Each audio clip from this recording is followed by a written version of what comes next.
I've heard people say that they have someone in their life that's their Judas because that person betrayed them or hurt them some way.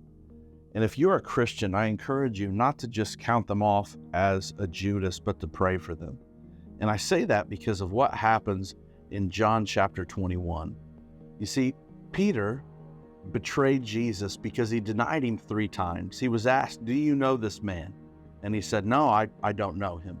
3 straight times, to where he said adamantly, "I don't know the man." And then Luke's gospel records that Jesus made eye contact with Peter, and he went outside the courtyard and he wept bitterly because he was brokenhearted.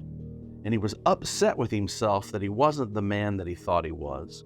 Well, after the resurrection, Jesus raises from the dead, tells the women at the tomb to go get my brothers and Peter, and includes him in the group still. And then he has this impromptu fish fry where he's meeting with the disciples, and he has this dialogue with Peter that's really incredible. I encourage you to read it in John chapter 21. And he asks Peter, he says, "Do you love me?" And of course, Peter responds back. He says, "You know, I love you." But in the Greek, it's really more of a, "You know, I really like you." And he asks him this 3 times. And the Bible says that Peter was upset when he asked him the 3rd time, "Do you love me?" And so Jesus uses this moment to restore Peter back to where he's supposed to be. Now, a man who had betrayed him, betrayed what he said he stood for, and when times got tough, bailed on him immensely. And yet Jesus restores him and says to Peter, "Feed my sheep."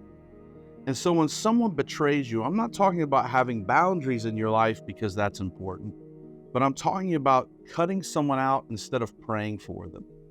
Pray for someone that they're not just the Judas in your life, but God restores them and they become a Peter instead. May God bless you, keep you, cause his face to shine upon you, and give you peace.